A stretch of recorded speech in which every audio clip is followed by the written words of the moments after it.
I'm happy now to welcome to the show Michael Hyatt. Michael is the former chairman and CEO of Thomas Nelson Publishers, and these days he's an extremely busy author, blogger, and speaker. His latest best-selling book is the critically acclaimed Living Forward, a proven plan to stop drifting and get the life you want, which is co-written with business and life coach Daniel Harkavy. Thanks so much for being here, Michael. It's great to have you. Thanks, David. Great to be on with you. Our show today is about coachability, and at some point I want to talk to you a little bit about your experiences as a business coach and a life coach in trying to distinguish, some examples perhaps of people who have been very coachable and have gotten great results, and maybe some who haven't been so coachable and haven't gotten great results. But before we do that, let's talk about your most recent book. Okay. So tell me first of all, what motivated you to write this book about living the life you want? Well, I realized that a lot of people drift through life, and rather than designing their life. And when my wife and I had been married about 10 years, we went on a vacation to Hawaii, and we couldn't afford to do much, but we took some free snorkeling lessons at the hotel, which we loved, and we realized that we could rent snorkeling gear for about $10 for the week. So we went out the next day after we'd been checked out and went to the lagoon. It was crystal clear, totally calm, and we started paddling around, and it was like an aquarium under the water. And so we were totally mesmerized, captivated, and distracted. And the next time we looked up, about 45 minutes later, we had been caught by a riptide and drifted far out to sea, and the hotel looked like a postage stamp in the distance. Fortunately, we had a boogie board, and we swam like crazy to get to the shore, and we haven't been snorkeling since until last fall. But it really taught me an important lesson, and that is that most people drift like that through life. Whether it is in their health or their marriage or their career, they're not designing the outcomes they want, but they're drifting to destinations they would not have chosen. And so I think it's really important to design our futures and design our life, and that was the genesis of the book. The Hawaii story is an incredible metaphor. You're absolutely correct. What percentage of the population, let's just say middle-class America, what percentage of middle-class America would you say falls into this trap of drifting through life as opposed to designing the life they want? Yeah, honestly, I would say about 99%. Sure. Most people are not intentional. They're just taking one day at a time, and again, they're ending up at destinations they would have not chosen. Now, why does this happen? Well, I think a lot of reasons. I think, for one, people get distracted. Life is coming at us faster than we can process. Most of us are overwhelmed with our careers, with family life, with all the different things that we have to be responsible for. And so it's very hard to get out in front of that and actually take some time to think about it. And one of the things that we advocate in the book is taking one day to create a written life plan, not some big strategic plan like we've all created in corporate America and then put on the shelf and never look at again, but a simple 12 to 15 page document that really becomes a compass for us and guides us. But one day, the average bride spends 21 days planning a wedding. The average person spends 5 hours on the internet researching a new car they're going to buy, and all we're asking is for one day to really plan out your life and decide where you want to go in all the major categories of your life. So would you say that's the first step? I mean, the first step is actually realizing that you've fallen into the trap of drifting. Is the next step really putting together this one-page plan? Yeah, well, the next step is really to set aside a day and get that on your calendar. What gets scheduled is what gets done, but set aside a day, and then we guide you step by step through the process, and really creating a life plan is as simple as answering 3 powerful questions. And so the whole thing is framed around these questions, and let me just give you one, and then we can see if you want to go further than that. But the first one is, how do you want to be remembered? Kind of the myth of our culture is that we're going to live forever. There's always going to be time to do what's important, and for whatever reason, we never get to it. But the truth is, we're all going to die. Sounds kind of morbid, but we take you through an exercise where you visualize your own funeral. Imagine if you were an invisible guest at your own funeral, and there on the front row, your family, your friends, your loved ones, the people you work with, and then one by one, they come up and talk about what you meant in their life. And for most people, they realize there's a gap, that they haven't spent as much time with the people that they love, or they haven't really given themselves to their career in a way that's moving the needle. And the good news, though, is you're not dead yet. You still got time. And so we take you through a series of legacy statements where you start with the end in mind, and talk about how do you want to be remembered when you're dead.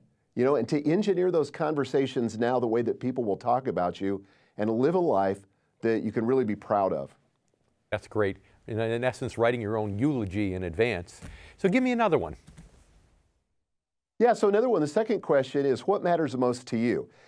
Most of us know what's important to our boss, to our spouse, to our parents, to culture in general, but this is really a question about priorities. What's important to you? First, second, third, fourth, and so on.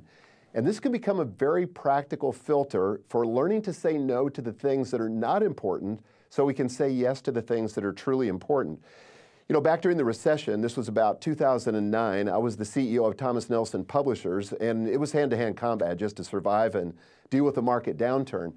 And I went on a very much-needed vacation, or at least I started to go on this vacation. I had the clearance of my board to do it, but we were going to Colorado to spend some time deep in the mountains, and we stopped in Dallas to change planes, my wife and I made the mistake of checking my email. And there was an email from the chairman of my board, and he said, we'd like you back in Nashville on Monday. We've got some issues that we need to deal with.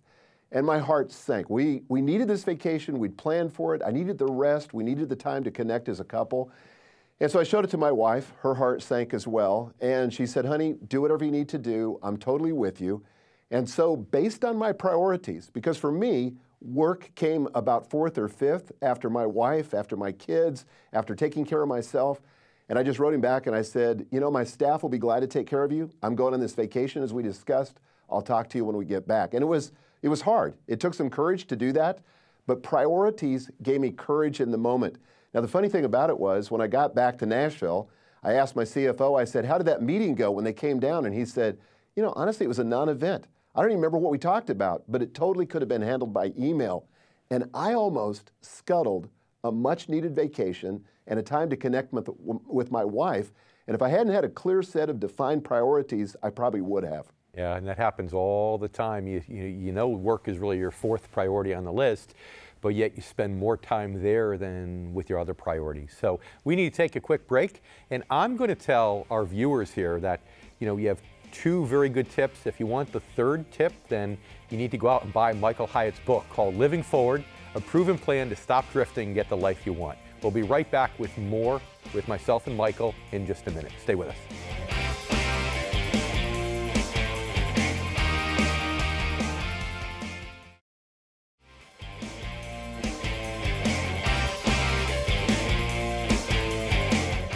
We're here today with Michael Hyatt, the author of Living Forward, A Proven Plan to Stop Drifting and to Get the Life that You Want.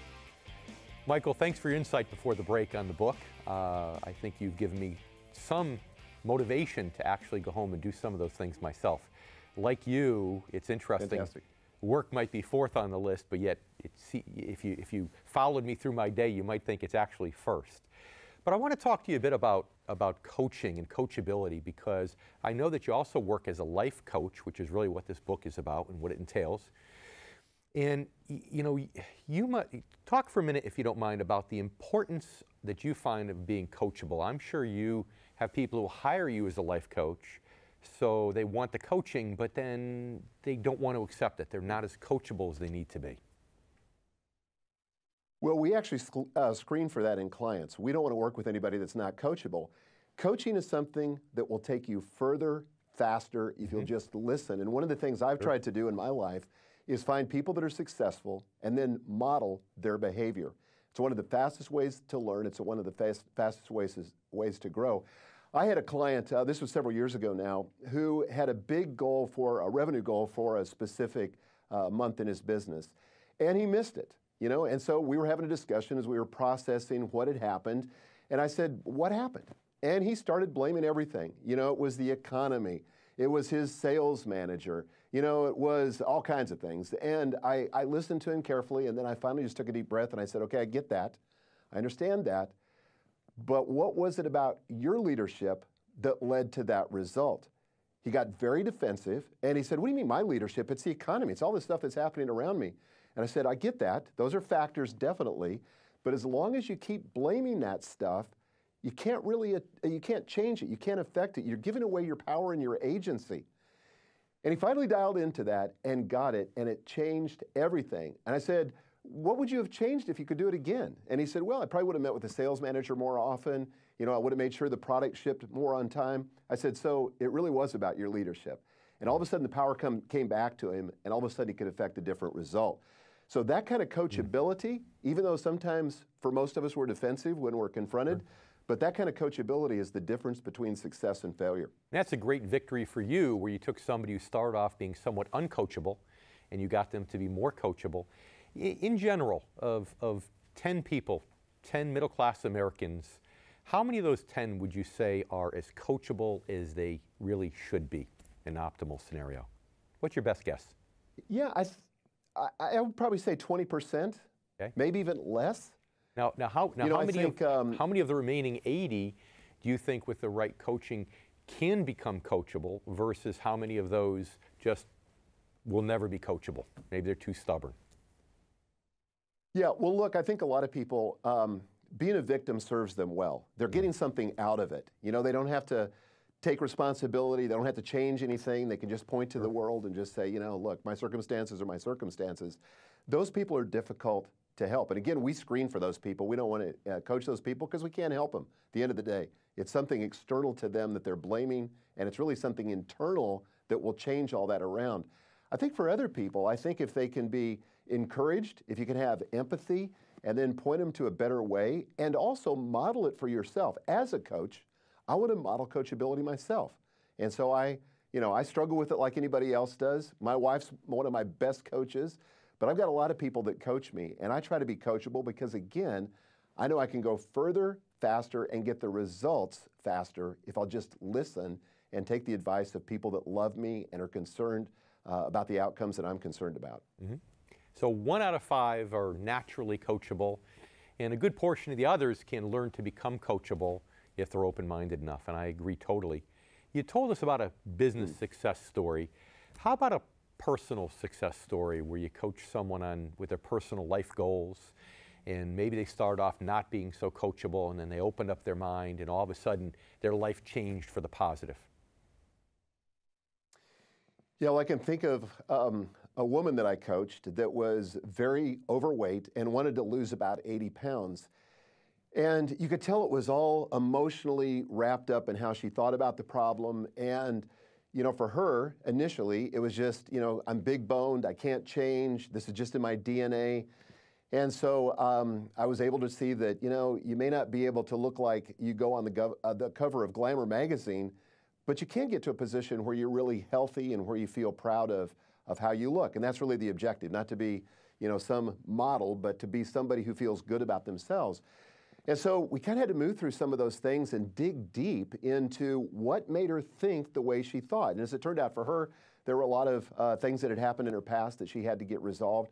But I really think this whole idea, David, of what's in our thinking is what creates the actions that create the outcomes in the world. And we've got to get back to the thinking, and we've got to help people see that their thinking is affecting the way they behave and the outcomes they're getting. So in that case, it was just kind of peeling back the onion one layer at a time till we got kind of to the seed, and she could confront it for what it was and begin to move forward and become future-focused and not driven by her past. Well, it's great because, you know, what I'm hearing you say basically is what we've been talking about in this particular series of shows, is that it's even in the investing world, everybody thinks it's about the outside game when really it's about the inside game. And I'm so happy to have you here today because you're really teaching people to focus on the inside game, which is where it all starts. So Michael, thank you again for being on our show today. It was a pleasure. Time flies, unfortunately. Thank you, David. So we're here with Michael Hyatt, author of Living Forward, a proven plan to stop drifting and to get the life you want. I have to confess, I haven't read it yet, but I'm going to go out and buy it, and I'm going to read it. So stay with us.